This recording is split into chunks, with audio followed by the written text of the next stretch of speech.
Just a quick update video showing the 4K progress on the video feedback fractal device. I'll show you what I'm doing in the other room. I'm making some progress, but first I'll go over what I'm replacing here. The goal is to get 4K monitors that have analog knobs like these, hue, contrast, brightness, and saturation, because you need those to do detailed video feedback.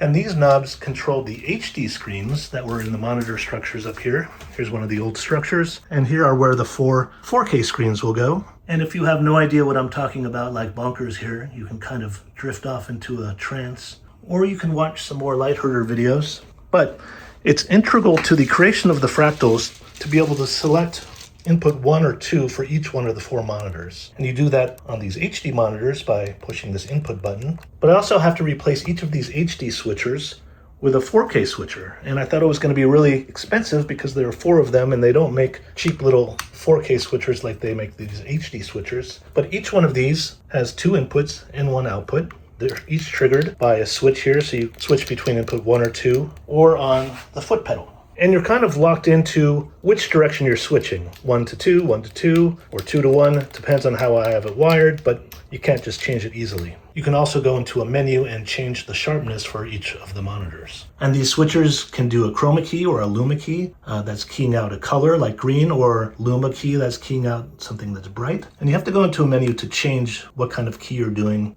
You can also go into a menu and flip the video going to the screen either horizontally or vertically. So here's the solution for the 4 4K switchers, and it's all actually working now, which is pretty amazing. It's been hours getting this to work. But this is a 4ME 4K switcher, and that means mix effect. So there's basically 4 switchers in one box here. So for instance, switcher 1, inputs 1 and 2, output auxiliary 1. Switcher 2, inputs 3 and 4, output auxiliary 2, etc. for all 8 inputs and all 4 outputs. So this is an older model. Blackmagic has something newer called the Constellation series. So I got this used for a 1/7 of the price of this new. These things are really expensive. Right now I just have 2 sources going into it because having all 8 would be a big mess here. See you, bunkers. And this is the box that has all the analog knobs for the 4 monitors. Waiting on some knob caps here, coming soon. And everything goes to this Raspberry Pi, which talks to the switcher by Ethernet cable. And here are the 4 momentary switches like before, switching between inputs of the 4 switchers or 4 mix effects. And so I can switch between input 1 and 2, just like that. But unlike before, I can change the direction of the cut. When I switch this over, I'm not cutting between 1 and 2, I'm cutting between 2 and 1. And of course a foot pedal for each one of the momentary switches,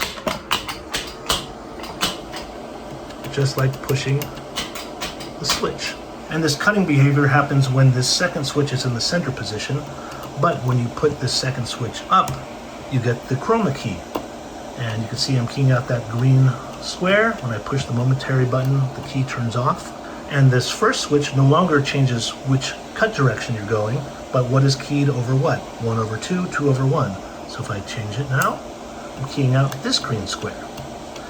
And when the second switch is in the down position, it's the luma key.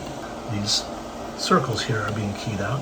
And once again, this is what's being keyed over what. When I change it like this, I'm keying the other circles out. And I can talk to the Raspberry Pi through my PC, through the Wi-Fi, to make code updates. This is the code for it right now.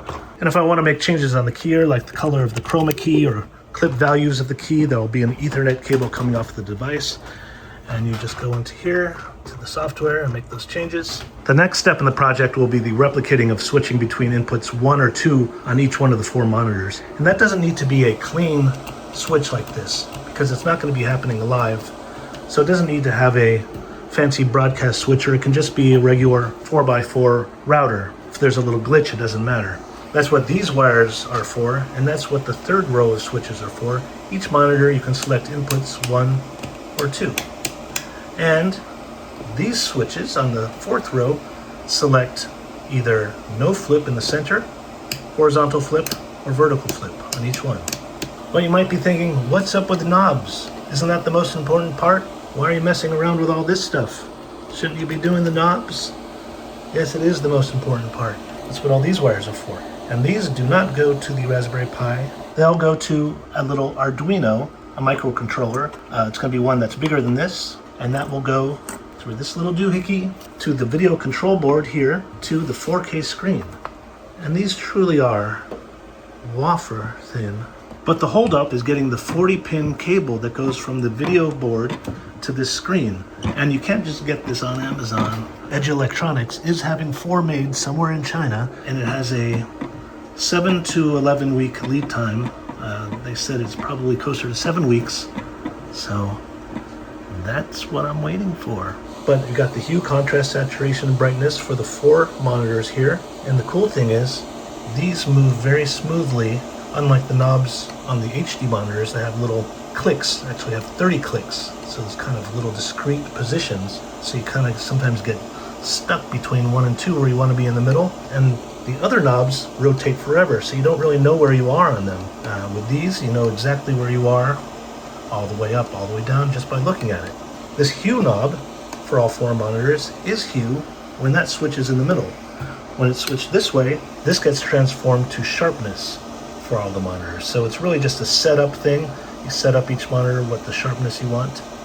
And when it's in this position, each one of these knobs will be color temperature.